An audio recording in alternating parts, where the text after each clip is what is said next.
आइए अगले सवाल पे चलते हैं।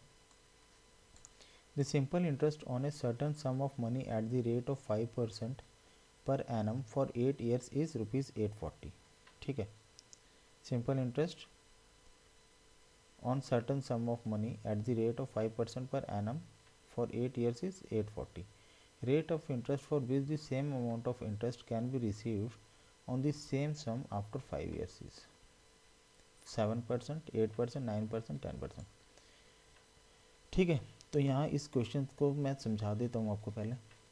ठीक है, सिंपल इंटरेस्ट कुछ अमाउंट है, कुछ अमाउंट इसने लगाया पी रुपीज़ मान लीजिए। ठीक है, 5% की रेट पे लगाया इसने 8 साल के लिए, तो उसको मिला है 840 रुपीज़ इंटरेस्ट फी रुपीज़ पे।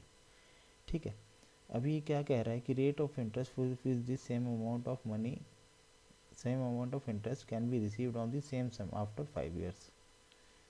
ठीक, तो ये क्या कह रहा है कि यही अमाउंट इसको चाहिए।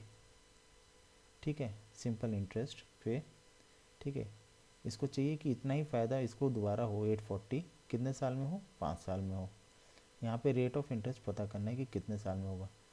ठीक, तो यहाँ पे जो डेटा दिया गया है 840 की जगह आपको ये कुछ वेरिएबल भी दे देता तो कोई बड़ी बात नहीं थी। ठीक है, इसको यहाँ पे सिंपल ही बोल सकता था कि सिंपल इंटरेस्ट बराबर है, हालांकि इसने बोला है amount of interest can be received on the same sum after 5 years.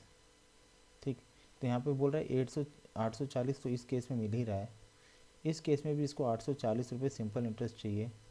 ठीक है, रेट इसमें हालांकि अलग होगा लेकिन प्रिंसिपल अमाउंट सेम होगा। तो सीधी सी बात है, हमें सिंपल इंटरेस्ट को यहाँ पे इक्वल करना है इस केस में और इस केस में। तो पहले केस में simple interest 1 is equal to simple interest 2। ठीक है, यहाँ पे हम 840 डेटा का हमारा कोई यूज़ नहीं है। ठीक है, कोई यूज़ नहीं, आप इसको वेरिएबल भी देता हो क्वेश्चन में तो भी कोई यूज़ नहीं था।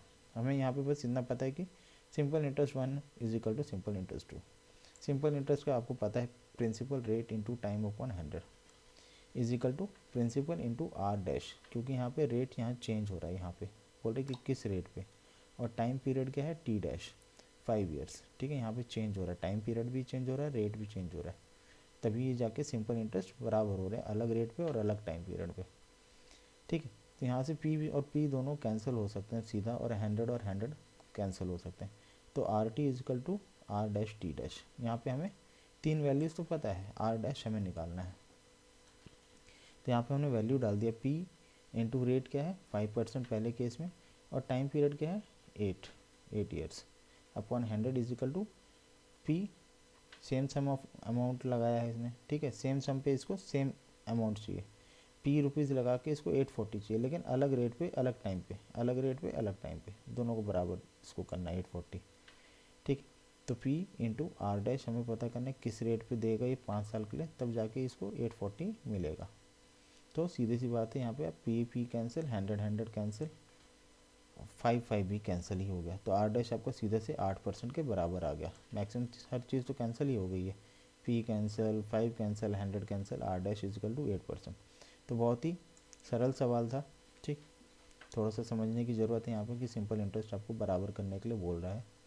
तो आशा करता हूँ आपको समझ में आया होगा। तो लाइक शेयर और कमेंट ज़रूर करें। Thank you for watching.